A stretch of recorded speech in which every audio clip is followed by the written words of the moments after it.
The NFL regular season is wrapping up, but there's still time to get in on the action with FanDuel, America's #1 sportsbook. Right now, new customers get $150 in bonus bets guaranteed when you place a $5 bet. That's $150 in bonus bets, win or lose. The app is so easy to use, and there are so many different ways to bet, like live same-game parlays. Find bets in the new Explore tab. Make a parlay in the Parlay Hub, the best way to find popular parlays, and more. So visit FanDuel.com/247 and make your first bet a layup. FanDuel, official partner of the NFL.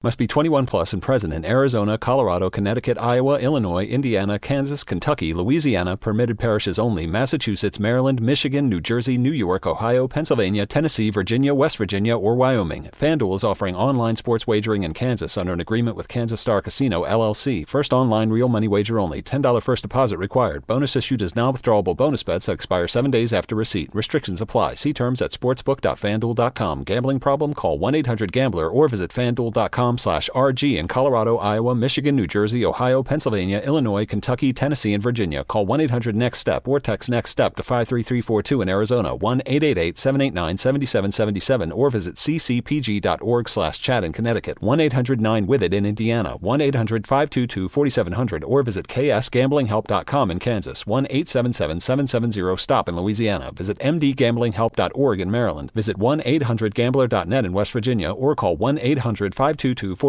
in Wyoming. Hope is here. Visit gamblinghelplinema.org or call 800-327-5050 for 24/7 support in Massachusetts, or call 1-877-8-HOPE-NY or text HOPE-NY in New York, or visit oasas.ny.gov/gambling. Standard text messaging rates apply. Sports betting is void in Georgia, Hawaii, Utah, and other states where prohibited. JamesAllen.com is the online destination to easily design a customized engagement ring and save up to 50% compared to traditional stores. You pick a diamond, whether it's lab-created or earth-created, James Allen has over 200,000 conflict-free stones. Then you pick your ring setting and metal. And if you need some help, they have real-time diamond consultations available, where an expert can walk you through it all. Get 25% off your order at JamesAllen.com, code podcast. That's JamesAllen.com, code podcast. Hello and welcome back to the Interstate Recruiting Show, where we cover all things recruiting in the state of Kansas. My name is Michael Swain. I'm the Kansas beat writer for 24/7 Sports. I am once again joined by Ryan Wallace, who covers Kansas state recruiting for GoPowerCat.com, and Kevin Flaherty, who covers more of the national side of things for 247sports.com. We wanted to get an episode out for you all as high school seasons start to get going. You know, guys are going back to camp. We're probably, 5 weeks away from the start of high school season. So pretty exciting times. And so we'll answer some fan questions that we got from Twitter and the fog.net and GoPowerCat.com message boards, discuss it all. Maybe this will be a quicker episode than what we've been doing the last couple times. I mean, we say that on the front end, and, here we are an hour later, we'll be talking about it. But, well, let's just dive right in. Ryan, we're here off the back of, I don't know about you, but a crazy July for Kansas football recruiting. It seems like K-State recruiting is in a different spot right now, a much smaller class. What's it been like kind of covering them here this summer? Has it been different? Yeah, I mean, July has been the opposite probably of KU for sure. And it kind of all culminates as we're recording this right now in Manhattan. There's the K-State's big team barbecue event. I think they did some of the team barbecue last night, but then they'll do games and activities and stuff, which has become a huge recruiting night for them over the last 2 years. And the big ones are in town and still on the board. We thought that Michael Boganowski and Grant Bricks, who's an Iowan, would be off the board by now. And here we are at the end of the month with K-State kind of giving their final push for both of them. And those have been the two guys that K-State's been focused on. And then they'll go into kind of refresh and reset mode on the recruiting board come, the end of this next month. They'll use August dead month to kind of regroup and look back at the board and see what needs to finish out the class come September. I love it. We'll talk about Boganowski here in a minute, but I know, Kevin, you've been also out dealing with the hot summer. I mean, my Lord, it is hot here. I don't know how you guys dealt with it at Mill Valley 2 weeks ago, but Kevin, what's it been like getting out to see some of these guys? Even guys that aren't necessarily going to go to Kansas or Kansas State, just getting out to see some of the local talent. Yeah, whatever the temperature gauge says, it always feels about 30 degrees hotter than that this time of year when you're out there. But no, it's a really fun time of year because you get to see the way that these guys are developing. In some cases, it's your first time seeing a guy or two who's going to, have a major impact on their upcoming season. I mean, Ryan and I saw a Derby running back who's a 2027 that apparently is going to be, one of the next few guys. And so, and it was interesting too, because, at Mill Valley, and I'm sure his name may pop up again, but, a guy in Gavin Hoffman, this is where we saw him for the first time last year. He didn't really have the varsity reps and things like that. And we saw him, playing really well in 7-on-7, and we're kind of saying, who's that kid? And seeing him a year later, seeing how much he's really worked out, his body has come a really long way. I think at that point we thought, hey, maybe this is a big outside receiver. He looks every bit of a tight end now, Ryan. And when you see these guys, and don't just see them once, but kind of see the process and how they continue to grow, how they continue to improve and everything, it really, paints a picture of these guys. And even, I realize this is a long answer, but, even Ryan and I saw Gus Hawkins and Jaden Woods standing around, helping at the tournament, and even seeing the way that those guys have changed physically. Ryan, I couldn't believe Gus Hawkins, how much positive weight he has added. I mean, he looks like a totally different kid physically than when all three of us saw him in the fall, and all three of us saw him at different games in the fall. But he looks totally different right now than he did a year ago. He's definitely an offensive tackle and not a basketball player anymore that's playing tackle.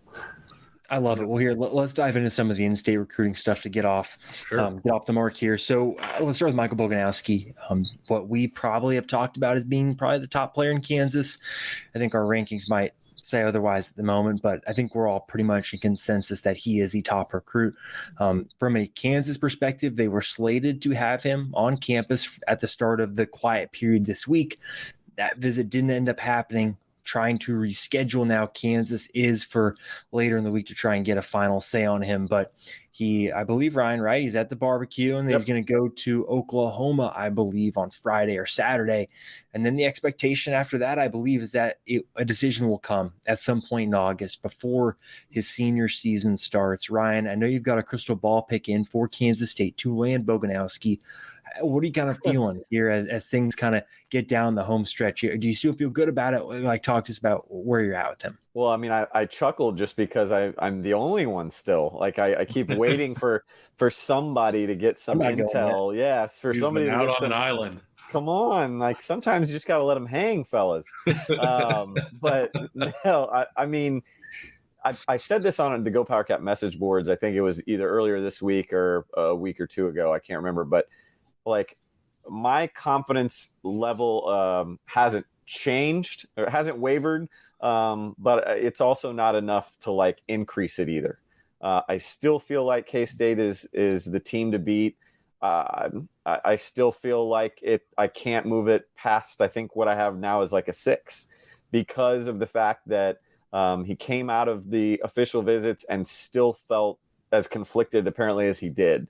From everything that I've heard, the family's been using the month of July to lay out every scenario and every situation, pros, cons, what ifs, and it still didn't lead anywhere. And so he really wanted to get back this final week to see those 3 schools. My personal opinion, and again, I'm not trying to stir anything. I haven't been told this. There's just a part of me, we all, I think, thought going into the official visits that KU was solidly in the mix, but probably a distant third. I don't really know if that's changed. I think, to me, the visit that he was going to take to Kansas on Sunday felt more courtesy than anything else. I think that was a nod to their coaching staff and the relationships that they've made and the 2024 class that Kansas has put together. I think that no doubt has intrigued Michael, but I also just feel like it's been OU and K-State from the get-go. And I think it would take a miracle for it to not be one of those two in the end. And so again, I'm leaning K-State here, but not to the point, Kevin, where I'm again feeling like I need to bump my confidence score. I think Brent Venables is going to do everything in his power to sway him at that event on Friday. And there's just a gut feeling. I can't put my finger on it.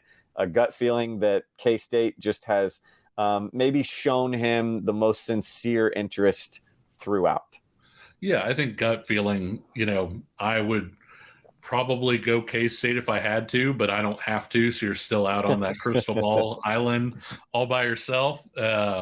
Oklahoma has a heck of a pitch, like we've talked about, with the way that Brent Venables has recruited Kansas linebackers and the way that they've fared, sort of under his watch. And I think, one of the things he said that I think all three of us have kind of talked about is I think the primary draw from Kansas, I'm not saying he doesn't like the coaching staff. I'm not saying he doesn't like the program or whatever else, but I always felt like the primary draw for him was Kansas's recruiting class. Mm-hmm. I think he really likes the guys who are currently, committed to Kansas for 2024. I think there were some good relationships there. That kind of kept Kansas in that mix, if you will. But yeah, I think that it's going to be really tough to unseat Kansas State and Oklahoma. And again, if I really, really had to go there, and sorry, Ryan, that you're out there all by yourself, I would probably go Kansas State right now as well. Yeah, I think for Kansas, this is one where they're doing everything in their power to get him.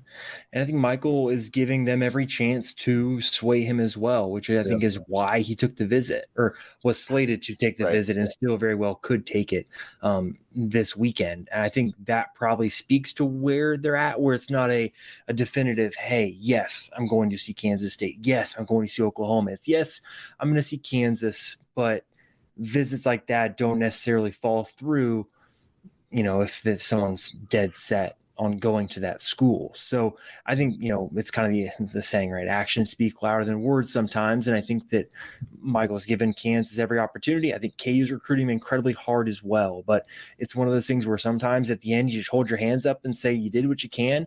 The kid just didn't want to go to the school that you're a part of the coaching staff. And I think that's probably what's going to end up happening here. And I think there are times that happens in recruiting. I'm sure Kansas State has had guys like that. KU obviously has had guys like that. And it is what it is. But one more in-state recruiting note, Kansas did pick up a commitment today on Thursday from a class of 2025 quarterback, David McComb. Pretty interesting story, right? So Ryan, you mentioned the barbecue for Kansas State. KU did something very similar at the end of June, where they hosted a bunch of 2025 recruits for a visit to basically kind of wrap up June and have it be a positive moment before this July dead period. Well, that's when David McComb visited for the first time. And I talked to him today and he said that's when he wanted to commit.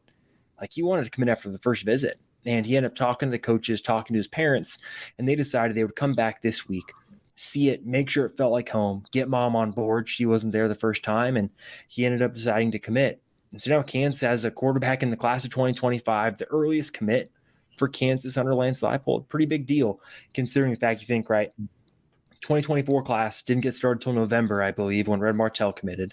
The previous class didn't get started till late May.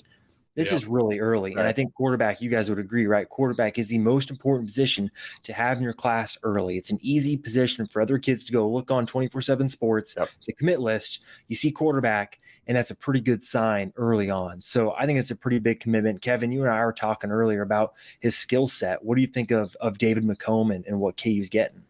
Yeah, and I think, we've talked about this Kansas staff is so discerning at quarterback, and they want to see a guy in person. And a lot of times when they see a guy in person, whether it's at camp or wherever else, they nix the guy. There's something they see that they don't like for whatever reason. He's not accurate enough. He's not polished enough. The footwork isn't there. The arm strength isn't there. And so to take a quarterback this early that they saw in person, they really like the tools, I think is what you look at. And it comes off on tape. You can see he's a really good athlete. I think he ran like 11.6 100 meters as a freshman. So, that's the type of guy that, you're probably running in the 10s at some point, in your high school career. So really good athlete, really good arm. You can see, and not just from hey, when his feet are planted, he can make this throw. But, Swain, I know you've seen the same tape and everything I have. The ability to be a loose athlete and make throws when your feet aren't set, when you're throwing from multiple arm angles, get and push the ball down the field. When you look at what this staff wants at quarterback, they want a guy who's mobile, who can run. But I think they really, really want a kid who's athletic enough that he can make those sorts of throws and off-platform plays and things like that, and have a strong enough arm to do that.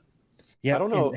I don't know if this is, you guys, Kansas fans might light me on fire after this comment, but I sincerely mean it in a positive way, because I remember at the time really liking his high school tape. I'm watching McComb, is that the name? Watching him today, and I got some Carter Stanley vibes.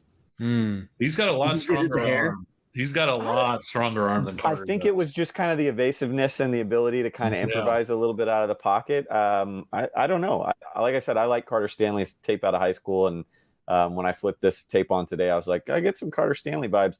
I would also say, for the purpose of this show, because I think there might be some fans going, well, does this nix Kansas from any local quarterbacks? I think it was a good take by Kansas, because though 2025 is deep, guys, unless there's somebody I'm forgetting here, I don't think it's going to be a class that you're going to have, certainly not an Avery Johnson, but even maybe like a Mikey Pauley. I mean, if there was ever a year to take an out-of-state quarterback this early and build around the class around it, 2025 is a good one to do it. Top maybe quarterback in 2025 in terms of maybe being a Power 5 guy. Banks Bowen, like, I'm not being facetious with that. Oh, right. If you're talking about quarterbacks in that class, I think Banks would probably be our highest rated guy. From a, hey, this guy could wind up. Is Banks 2025 or is he 24? He's 2025, I thought. I don't know. Maybe I'm getting it confused. I'm pretty sure he's 2025. He's in the database as a 2025 in our database. Yeah, 2025. Okay, good. So yeah, there are a couple other guys in that class that we had evaluated. Logan Morley at Shawnee Mission Northwest had kind of shown a few things. We've seen a few other guys in that class, but I think if you were to say, hey, who's the one guy that could jump up and maybe be there, it would probably be Banks. And quite frankly, I think when you look at what McComb puts on tape at this point, it seems like more of a fit, at least at this point. Yeah. And all right, so we're talking about a guy that hasn't even played his junior season yet. Sure. Let's look ahead to this fall, getting it back to the in-state, right? And so all right. Let's start with 2024 here, because I think it's a really good question. And this one comes from the K-State message board. And of course, I don't have it pulled up in front of me. From King Jim 77. Ooh, all right. He wants to know, are there any remaining 2024 Kansas players that are worthy of K-State and KU offers in your eyes? I'd say let's broaden this out to just Power 5 commitments. Kevin, let's start with you. Any guys on your radar right now that you're thinking going into the season, right? Maybe they don't have a Power 5 offer yet. Maybe they don't have an offer from KU or K-State yet. But with a good season, they could get there. Anyone come to mind that maybe fits that bill of a potential Power 5 player? I think the guy that pops the most for me, and he's a guy that we knew about, we evaluated, didn't really see him, this summer, and then we asked about him at Mill Valley 7-on-7, is Demario Baker, the cornerback at Derby. He's a guy that's 6 foot, 6'1", really good athlete. had an ACL injury, according to Coach Clark over at Derby.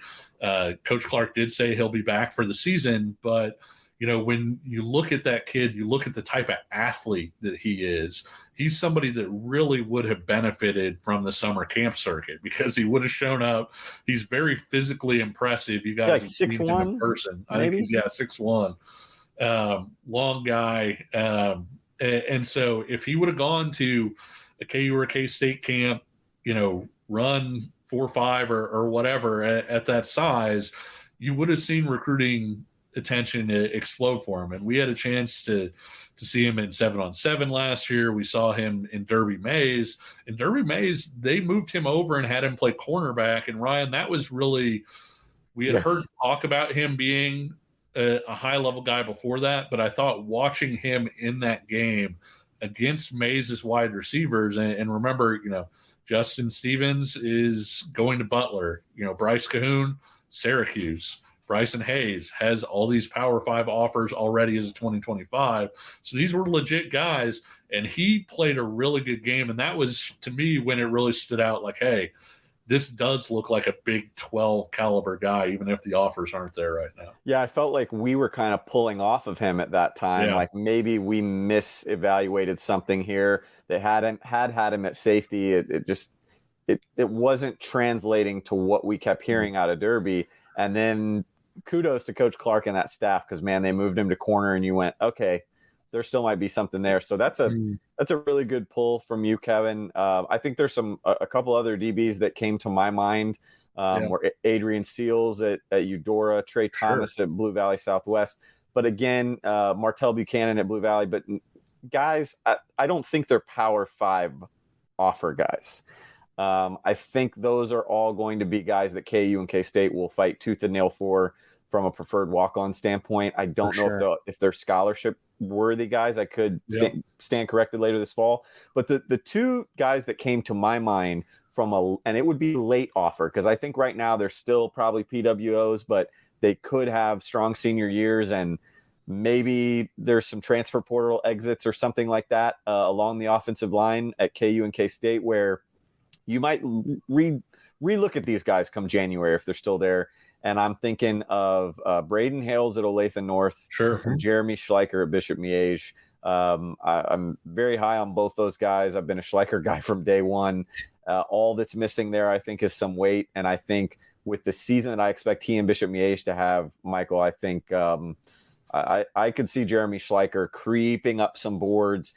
I would be really surprised if he's not getting FCS, if not, kind of group of 5 attention this fall, with some possible more flirtation from some bigger schools later in the winter. Yeah, so let's start with Hales real quick. In terms of the state ranking, right? For Hales, a 3-star recruit right now on 24/7 Sports, number 12 ranked rising senior in the class right now. Has some offers, right? Colorado State, Air Force, Army. He's got opportunities to go and play college football, potentially at the FBS level. Then you look at Schleicher right now, ranked number 14th. Offer from Lindenwood. He's got some interest, right, from Boston College, right? K-State showing interest, Missouri, but no offer just yet. I think for me, one of the guys I look at, and maybe I'm cheating here a little bit, but I'm still kind of surprised Trey Ridley is not getting more looks. There you go. Yeah, that's one. That's a good one. I look at him and I say, okay, Iowa State offered him early, but they offer a lot of guys early, right? And that's just a question of, do they recruit? But I look at what he does. He's a smart football player. He's got really good size, right? He's about 6'1", 190 pounds, maybe even a little bit heavier. He was 200 at 200.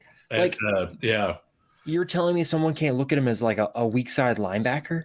Yeah, I know top end speed was kind of his knock, and why KU and K-State are hesitant to offer not the fastest 40 time, but with a guy like that with a 10-yard split, can he get sideline to sideline? Like, I just wonder why isn't he getting more Power 5 looks? He's the type of guy. He's so toolsy, and guys, let's be honest. Smart too. Very smart, and he's played. This will be his 3rd season starting varsity. For a top-ranked team in the state. I mean, that's a good one, Swain. That's a good one. A couple, maybe one way off the radar. that I'm interested in seeing is Noah Gunyon, the running back at Shawnee Mission West. He was a guy deep pulls. He was a guy that really tore up sort of the camp / combine circuits. I think he ran, was it 4.4 flat at the 8.10 or whatever, and then he ran 4.38 at the Kansas City version of Sharp. And that's a hand time, but he also had like a 40-inch vertical. And this is a really athletic kid. I know former Kansas running back Brandon McAnderson was there at the Sharp thing. He thought that Gunyon was a fairly legit kid and felt like with his frame, he could potentially grow into whether it be a box safety or something like that as well. And then a guy that has a bunch of these offers that we're talking about, but maybe couldn't commit to them today, that I think really merits watching. And we may talk about him a little more. BJ Kennedy, right? Because Kennedy has an offer from KU and K-State. I don't know that with the other targets on board, and with the injuries and everything else, how early those offers came in, I'm not sure BJ could call KU or K-State today and say, hey, I want to commit right now, let me in the class. But he's somebody that the last time we saw him healthy was a guy that was pulling major offers and was a really effective football player. And so if he's truly healthy, and we talked to him at Sharp, and he was saying that he's going to be fully healthy this summer and ready to go for the season. He's a guy that technically has a bunch of offers, but maybe doesn't have them right now, who could potentially work his way back into some of those offers with a big year. I agree. I think it's a good one. That's a good one to wrap on too. I think we've talked about, BJ several times on this show, and I'm interested to see what happens with him because the talent is there. Another place where there's a lot of talent is kind of Kansas City right now. And you're talking about, recruiting hotbeds. I think nationally, I think Kansas City is really starting to get more publicity as a place that I think outside schools are going to come into. Let's go here, actually. There we go. Why is recruiting the Missouri side of Kansas City maybe tougher for schools like KU and K-State, right? You look at those two schools being able to recruit more of the guys that, Blue Valley and Olathe, but then you go over to Lee's Summit, it's a little bit harder. Ryan, I know you deal or go to a lot more games on the Missouri side. From your perspective, how is it different for the two in-state schools to recruit the Missouri side of Kansas City, and what kind of barriers are they trying to fight over there? It's kind of it's kind of a cop-out answer in a way, because it's hard to really put your finger on it. But I also think anybody that's been around the Kansas City area will understand this, right? Is just how different it is going 15 minutes across the state line, and the mentality of everything is completely changes. Even though you think of Kansas City, and like you said, Swain, you can go from Olathe North to Lee Summit in like a half hour. It's like night and day. You don't have as many KU and K-State flags. There's a lot of Missouri flags, hanging around on the front porches and stuff like that. And when I've talked over the years to kids, it's just amazing how really K-State, certainly KU, I think that's the closest campus to KC-Mo. And yet you talk to kids from KC-Mo and you would think that Lawrence was a 4-hour drive for them. Yeah. So it's just a different way of thinking. And it also, I think there's more connections over there.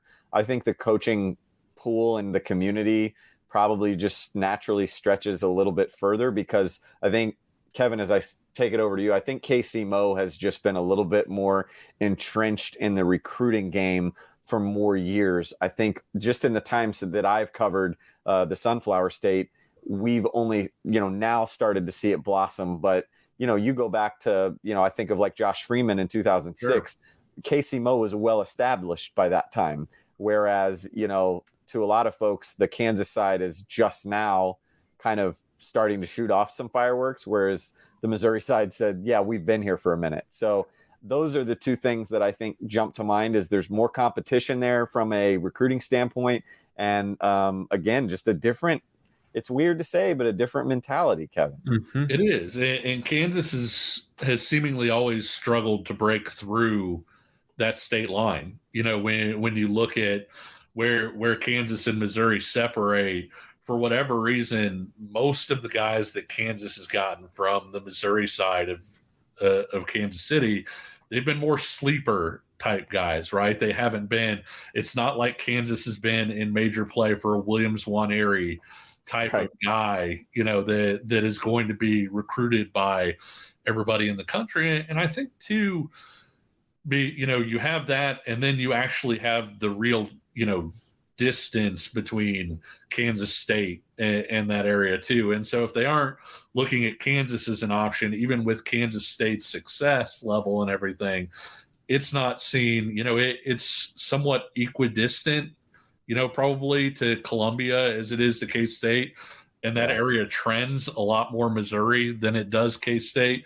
But I'd say even more than that, there's a comfort level there where they aren't, they may be tied to Missouri, but they have no problem leaving the state or the area or wherever to go somewhere nationally. Whereas, somebody like a Jaron Kanik, for instance, you drop him down in Hays, Kansas, Brent Venables had to have Kansas ties. I'm not saying he wouldn't have left the state, but Brent Venables' Kansas ties, the relationship there, all of those things were necessary in order to get Kanik to go to Clemson in the first place. Wichita's a little bit different, but you look at that Missouri side, you've got Jaden Riddell, going to Georgia.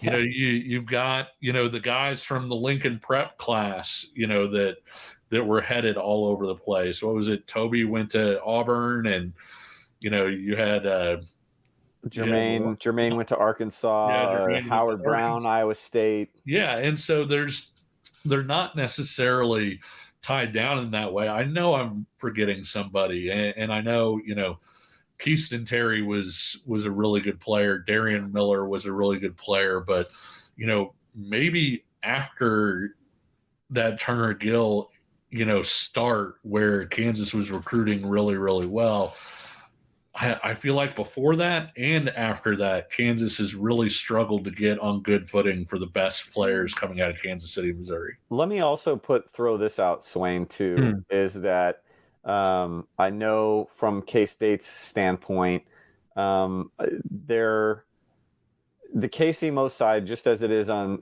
the Kansas side, those high school coaches are very loyal and they're very tight. And so when a player might not work out at your program, they don't forget it. And so you kind of, as it is anywhere, I just think it's one of those things that, so, to get specific, Clyde Price didn't work out at K-State, and I'm not going to get into the specifics. There's 3 sides to every story. But again, it's one of those things that I think K-State is still trying to get back in the good graces of Leon Douglas at North Kansas City High School. And so again, I think it doesn't take much in that, instance. Whereas when you're the in-state school, I don't want to say you can afford to burn a bridge or two, but you've got some more backing. You do it out of state, and some guys, whether it's in the right or wrong, fair or unfair, it's hard to get back in some of those good graces. So that's one. And the other thing that I just thought of, Swain, would be like academics. Sometimes I wonder if the academics are different in terms of the Missouri side, if there's more hoops that you have to go through. Maybe not. I'd have to dig into that a little bit deeper, but that may also play a factor. Yeah. I'd be interested to know more about the academics. Obviously, that'd take a lot of time to get into. But I think for me, you look at it, right? If the guys from KC-Mo are going to stay in state, right, local, it's going to be Missouri. Yep. Right? Yep. And Drinkwitz has done a good job of recruiting those type of guys. And then I also think that there's, like you said, Ryan, it was a great point. The guys aren't as reluctant to stay local, right? Sprague's going to Michigan. You got guys going to Alabama, SEC country. And there's just not as much of maybe a tie to stay regional, like there is in Kansas, where the Iowa States, the Iowas, the Nebraskas, KU, State, Arkansas, where they recruit well because it's kind of somewhat close to home, where I think Casey Mo just mentality wise is so different, where they're willing to go out and go try something different. And I think it just creates a different atmosphere. And I think you're right, though, in terms of the loyalty too.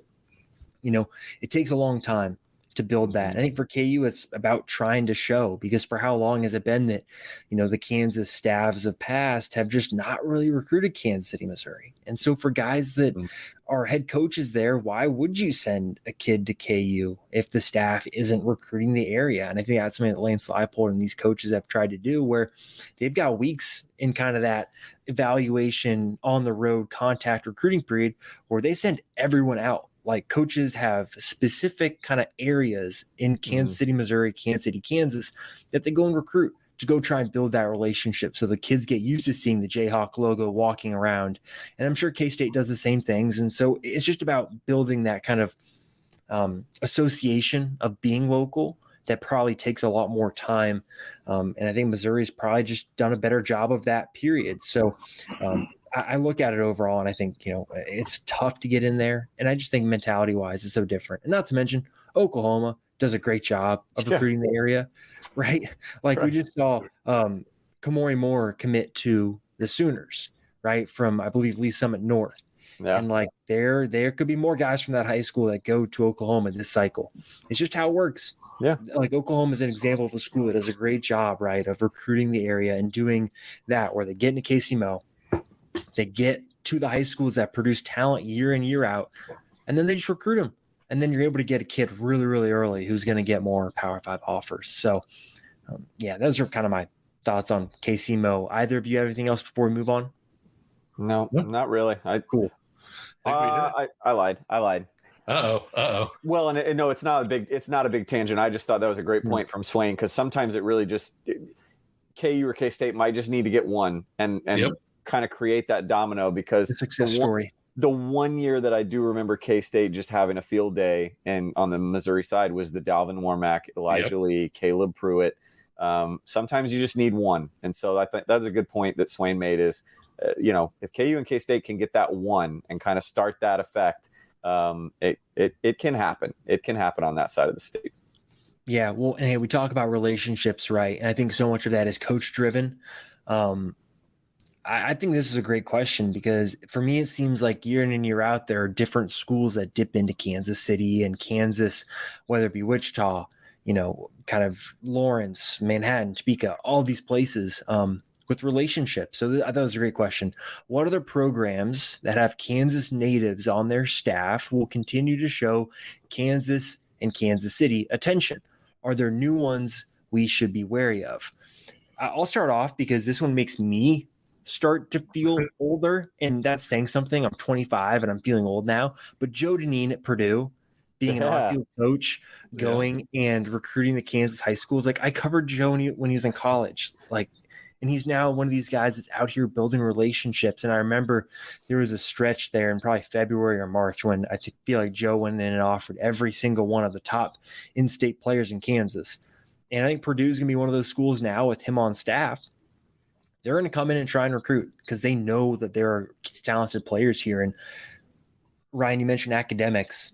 Like, Purdue academically stacks up really, really well against a lot of other schools. And that's one of those where I could see some of these guys that have really good high school grades, similar to what Northwestern has kind of done before everything happened with Pat Fitzgerald, but similar to what they did, where they use academics to their advantage and get really high-level academic students who are really good at football.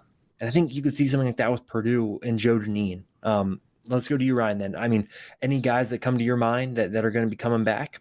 Well, the first that comes to mind isn't a Kansas native, but I thought of him with Kansas City, and anybody that follows recruiting close has probably noticed that Oregon has surprisingly jumped into the mix for more and more of the top guys, and that's Dan Lanning. Went to school, I think, at William Jewell. He's from just outside the metro on the Missouri side, but he knows a ton of coaches in the metro. And so that's a big name program that's going to be around for as long as he's there. And I think he just re-upped his contract, so he's going to be there for a while. I think of, from a K-State perspective, because you brought up Deneen's name, certainly Cody Cook, who's down at Tennessee. You start to see the volunteers start to creep in a little bit more, and Cody's not a full-time staff member, but as long as he's on the support staff there, he's getting them more and more knowledge and familiarity around the Kansas City market. I think about him. I think about Alex Golish down at USF, not a Kansas native, but has recruited the heck out of Kansas City for a long time, back when he was at Iowa State. And I'm trying to remember, even before that, I think he was recruiting the area too. And so he was at Tennessee, learned a little bit more from Cody Cook, now the head coach at USF. Could see the Bulls back up here a little bit more. Stanton Weber is now at Toledo. You've seen Toledo start to pop in and offer a couple more guys lately. Baylor, Kevin, Eric Mateos. Yeah. Hopefully I didn't steal that one from you. And another guy, you did, but that's okay. Dang it. Well, then here, how about I pitch it to you with another guy that I know will probably make Kansas and Kansas State just like pull their hair out at the end of every cycle, because I got a feeling there's another kind of group of 5 guy, strong connections in the state that's going to, all those guys at KU and K-State covet as preferred walk-ons. I have a feeling where I'm going, that this guy could come and pluck a couple of those every cycle. Yeah, I mean, you're talking about Dreiling at New Mexico State. That I am. But that whole staff, like the top tier guys, I don't know if people realize this. Jerry Kill coached at Pitt State. Tim Beck was the Pitt State head coach, and he's the offensive coordinator. Dreiling is the defensive coordinator there. He was the defensive coordinator at Pitt State. So you basically took Pitt State staff and put them at New Mexico State. So there are a lot of ties with that group, and Nate does such a good job getting into the state. You brought up Mateos. I think he played at Shawnee Mission South. So he's a Sunflower League kid. And, they're going to stick mostly, I feel like, to Kansas City / Lawrence. I don't know how much Baylor is going to get into rural Kansas, because I don't know that they can really justify it unless it's for a Jaron Kanik type of guy. You're seeing all kinds of MAC people. I mean, obviously the one that pops up all over the place is Brandon Blaney at Eastern Michigan, obviously, and he winds up going after a lot of those preferred walk-on type guys. Forgot his name, Swain, but one of the interns from KU's recruiting department under Oligo just went to Miami, Ohio, like this week, I think. Yeah. So, and there are a lot of local ties through the MAC that, aren't going to battle with KU or K-State necessarily for the upper tier guys, but they're going to make them stub their toe, because there are going to be guys that maybe not even preferred walk-ons, but guys that they kind of want to string along and have this guy there in December just in case, and they aren't going to give them those opportunities. A guy that's been around for forever that, Swain's probably going to want to touch on. He's not a new guy, but Kansas City native Nathan Shieldhouse, of course. Of course. You talk about, the area, Iowa State offers Kansas guys before KU and K-State do. They were the first person out on John Michael Fountain, the 2026 linebacker out of Wichita Northwest. They do a really good job at all of that. And a staff that I don't know if they have Kansas natives, but I would keep a very big eye on this staff if I were a KU or K-State person. Nebraska has been offering a lot of Kansas guys. And when you look back at sort of, the Pelini, Bo Callahan,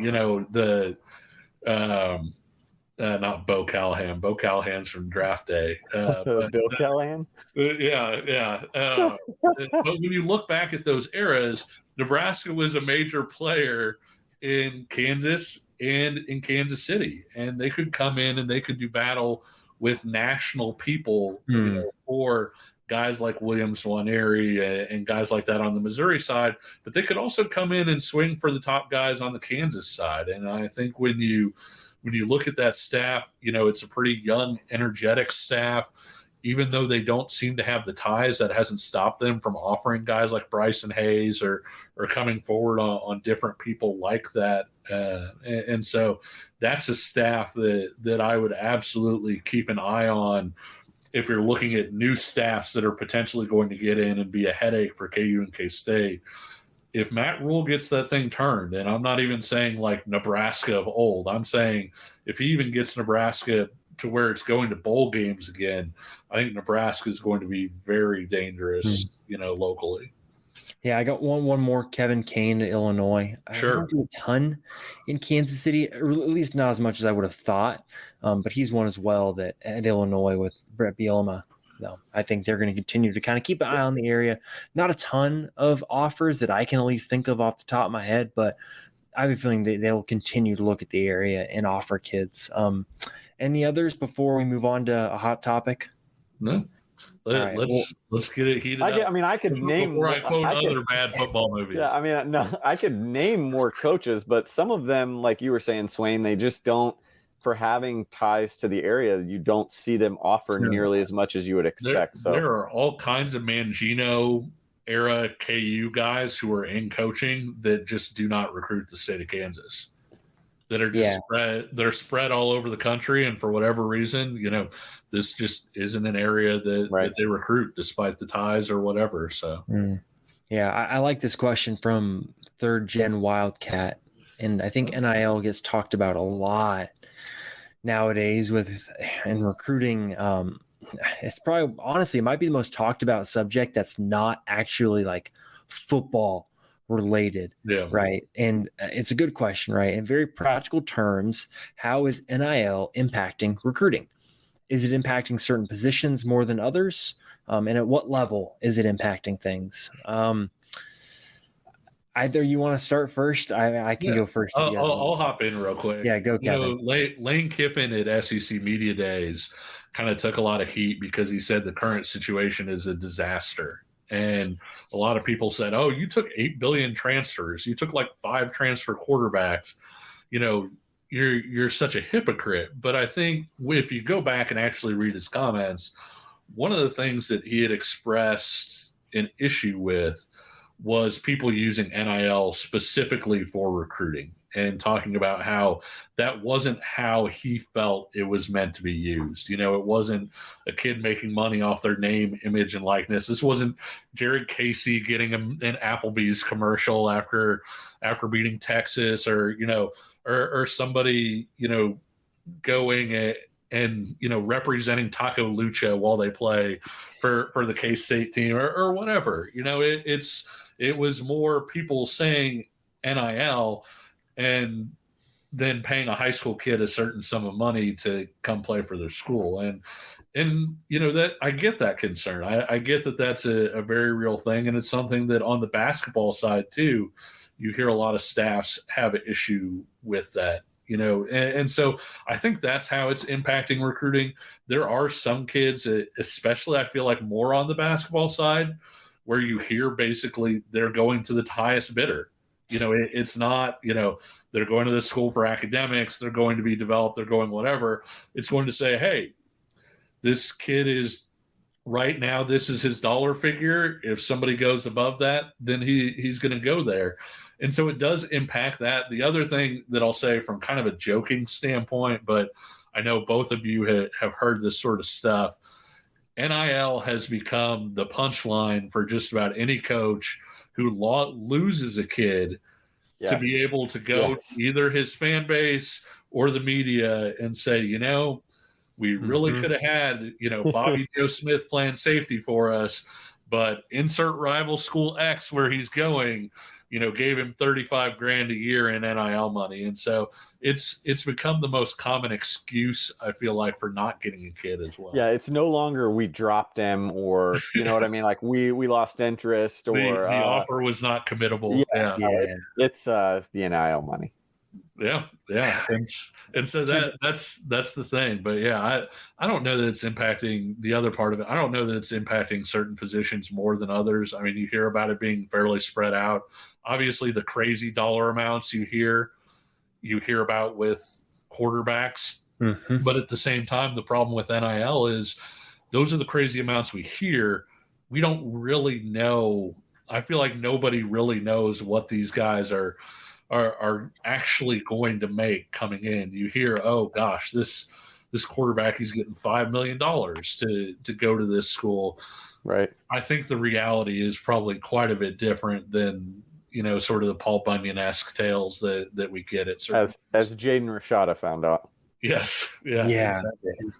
And I think NIL basketball, it's a disaster. It's just, it's terrible. Yeah. And this isn't even like Kansas level players. It's not even really like K-State level players. It's guys that are going in from poor high major teams and saying, I want several $100,000. And it's like, what, who would pay that? There was a Power 5 school that took a basketball player in this cycle, and talking to their coaching staff, they said, we really don't love the kid. We don't think that he fits or impacts our team this well. They paid him $400,000. Like, it's like they felt like that was what they had to do to compete, and that was what it took to get the player there. But this wasn't, Hunter Dickinson or Arthur Kaluma, like right. Somebody, that you feel like is going to, this is a guy that they're like, maybe he works, maybe he doesn't, but in basketball, that's the price of doing business. Sure. Well, and I think Kansas has done an interesting thing here where, and not interesting, but like there's no front end on this. Like Lance has been pretty clear that they are the type of school that's like, hey, like any sort of financials that, and obviously this is all Mass Street, but like the coach decides and says, hey, Mass Street Collective, we would like the resources to go here. Mm-hmm. And that is all active players. And you see that a lot with the things that they're doing, whether it be today for folks that didn't see, they got a deal with NASCAR, not the Sprint Cup. I don't know much about NASCAR, but, it's like the Sprint Cup, I guess, is the first level. And then there's Xfinity. But like they got a deal now with one of the cars where it's going to have a bunch of Kansas athletes on it, which I think is pretty cool. Nice. And they're getting creative with ways to get guys, active players, money. And I think that's what it should be. And I think you guys would agree, right? That it should be about the guys that are on campus performing are the guys that should be getting the money. Yes. Because that's what it should be. It should be rewarding performance, not pay to play. And so I just look at it and I say, other schools, and I think we all know some of the ones that are, dishing out for high school recruits. It's unsustainable, right? Because the guys are going to get to campus, and then what are the finances going to look like for them? And then you've got current players saying, well, what about me? What about my finances? And I think the way to go sustainably, again, also just following the rules, is basically in recruiting, you get asked, all right, well, how much can I make in NIL money? Well, then you point to player X, player Y, player Z. Here are the guys that performed last year. They're all Big 12. They're performing. Here's what they made last year. This is what you make if you can come here and perform. That's what it should be. And I think that's what KU does. And I'm fairly certain that's what K-State's doing too. But Ryan, just like for K-State, then like, are you hearing instances of where K-State's losing guys because NIL money? Like, what's your experience been like with it, covering it? To be honest, and I mentioned it on our boards, I try not to delve too deep into it. I don't want to know the details. Yeah. All I really want to know is out of the gate, is this going to be a factor for a kid? And then if it's yay, then I don't want to know details or whatever. It's just kind of, is K-State going to, can they even live in that market?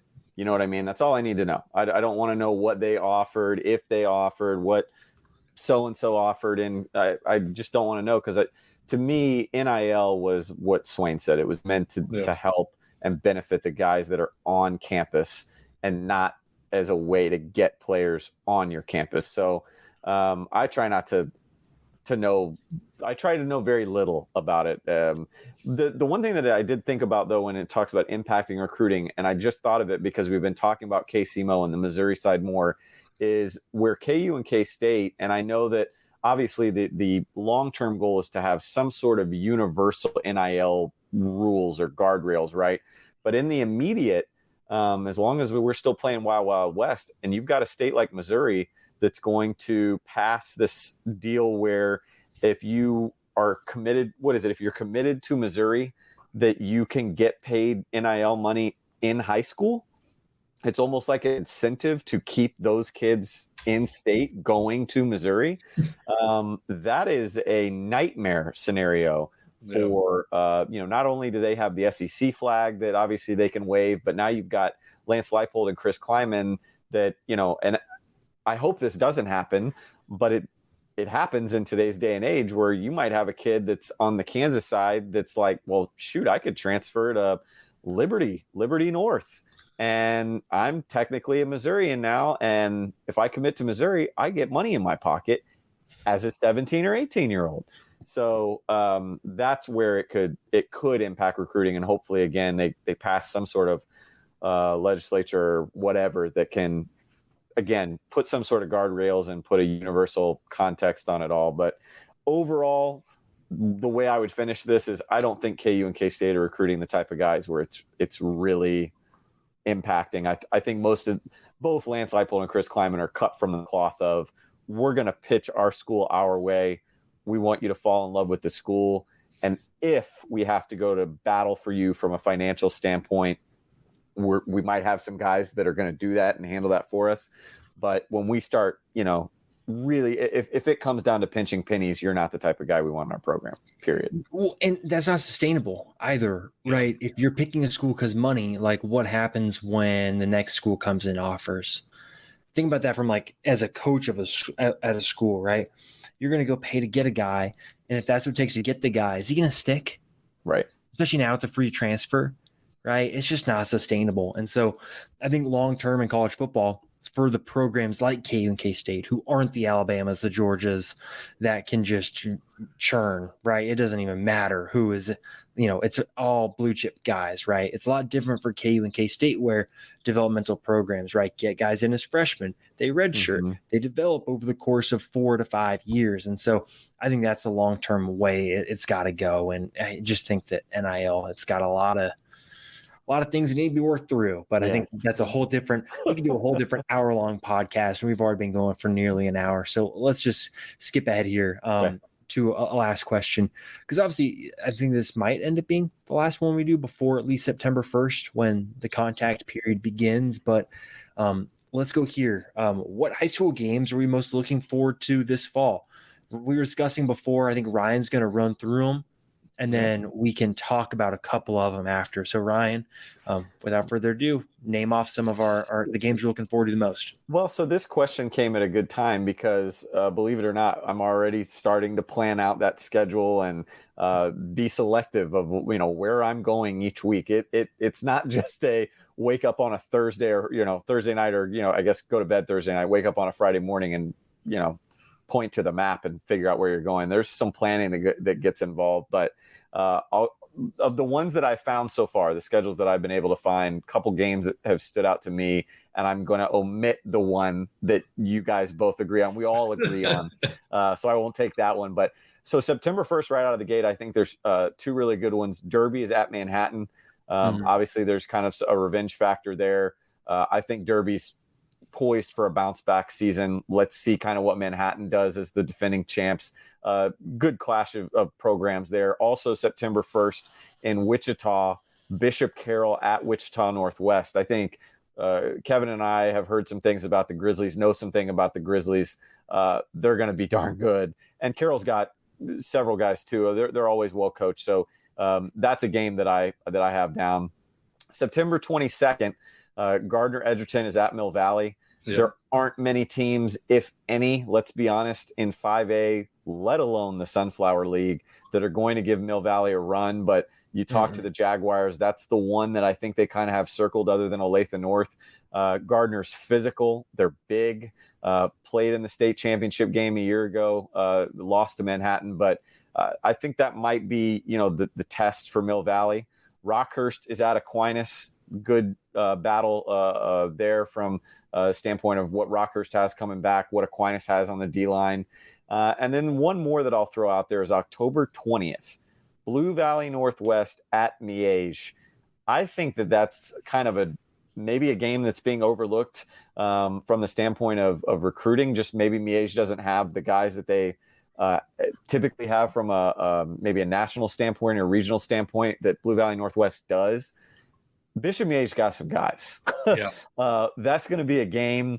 Coach Ryder and Coach Holmes are two of the best in the business. So that's one that I have penciled on the calendar too. But I'll throw it back to you guys, because the night that I talked about Gardner Edgerton and Mill Valley, you want to talk about and I wish they would do more of these guys. You want to talk about a kind of a cross state or cross metro kind of bragging rights type deal. There's a fantastic one that's going on that night. Blue Chip. That's what it's going to be called, the Blue Chip game. And it's Lee Summit North and Blue Valley Northwest. Obviously, Northwest has a guy like Trey Ridley. They've got Gavin Hoffman. I think for me, the matchup, I'll be there. I'll be there, right? Well, I think all three of us will probably be there. Yeah, we'll all be there. But so basically, for me, it's like Andrew Babalola against Williams Newary. Yeah. Like that for me is going to be the big, like, one-on-one individual matchup, right? We're talking high school football. It's not often that these guys on the high school stage get to go play against another guy that is considered to be a blue chip prospect. And I think you look at Newary, where he's at a top 10 player in the entire class in 2024. And then you've got someone in Babalola who I think as a group we're really high on. Like that for me is a barn burner, incredible matchup. Really going to see what someone like Babalola is made of. Obviously he's a year younger, still developing, but just a fascinating game. When we went to UC Report, Caden Massey was there. We talked about the fact that Caden hadn't seen the highest level competition at that point.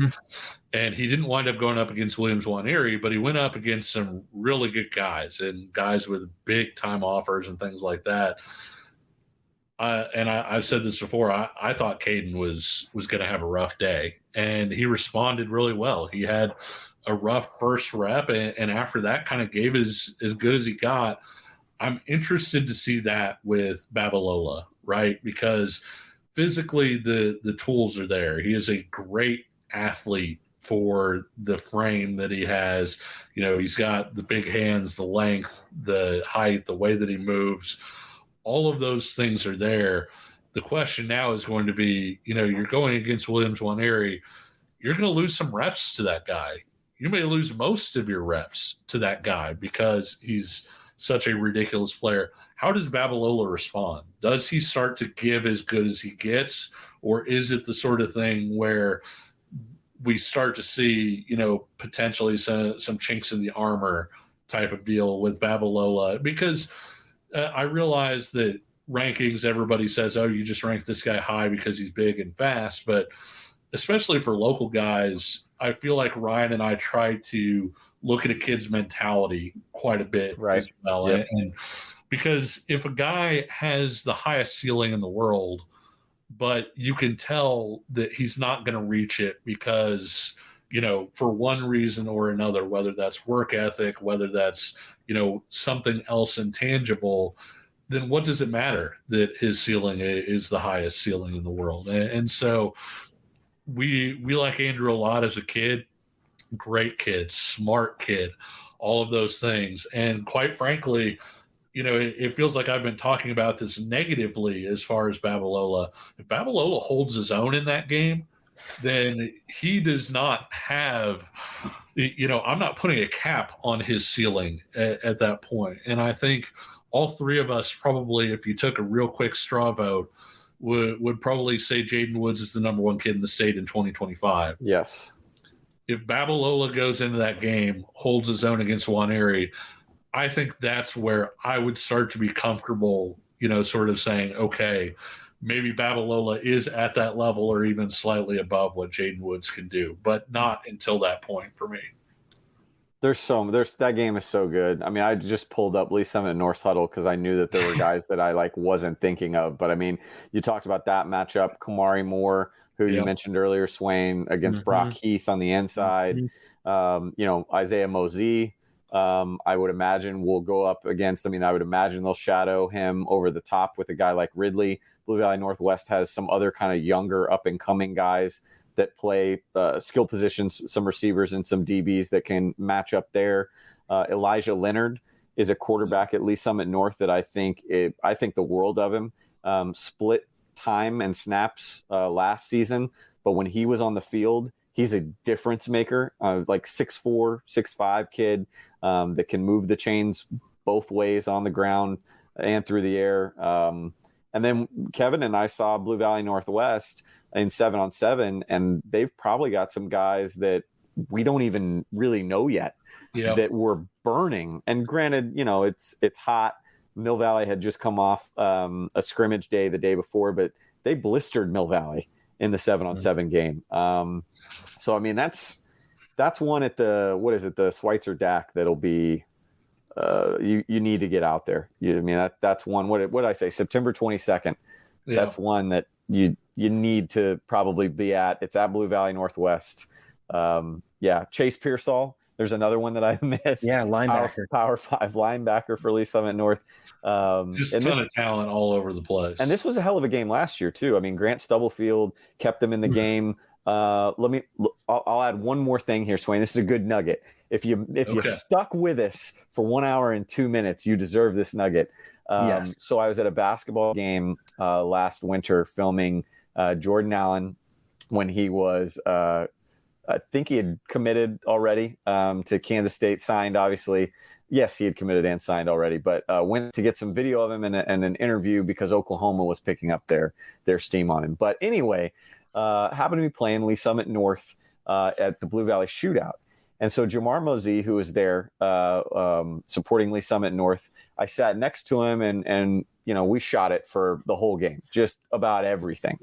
And I happened to mention, I was like, I want to know, Coach, like name me some guys that like stood out that you were really impressed with last year. And so obviously I think Josh Manning's name came up, sure. The wide receiver that's going to Missouri or at Missouri now. Maybe one or two other names that you were kind of like, okay, yeah. I'll tell you what, dude, he was incredibly high on Gavin Hoffman. I mean, was one of the first three names out of his mouth that they played last year. Said that they just really struggled covering him, was able to do some stuff underneath, over the top, his size, his speed. It opened the ground game for Grant Stubblefield. He will not be able, if Jamar Mosey has it his way, to have a similar game like he did in 2022, because there will be no surprises this time from Hoffman with Lee Summit North. So there you go, a little extra bonus cherry on top here at the end. That game, it's got everything you want. So get out there on September 22nd. Story time with Wally. We'll need some imaging here for next time. But I'll tell you what, we did it again, guys. We come in talking about, here we go, 45 minutes. And we're sitting here an hour and 5 minutes later. Still we just enjoy each other's company. Yeah. And we cut mailbag questions. No, yeah. We got a lot more mailbag questions than we did here. That'll do it for this episode of Interstate, the State of Kansas recruiting show. We'll be back probably in September, if I had to guess, right? That's when recruiting is going to pick up again for the time being now. KUK State, it's all about the 2023 season. For these high school prospects, it's all about the 2023 season. We might get a decision from Michael Boganowski before we talk again in September. God, we hope probably, so, right?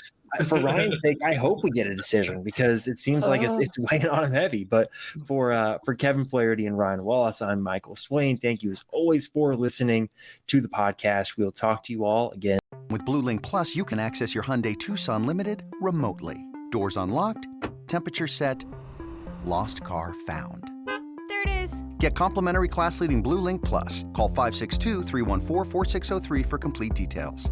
Fill me in. What happened? 30 years ago, the convent stole our children. Ruth Wilson and Daryl McCormick star in the new Showtime original series, inspired by true events, The Woman in the Wall. They're trying to bury this.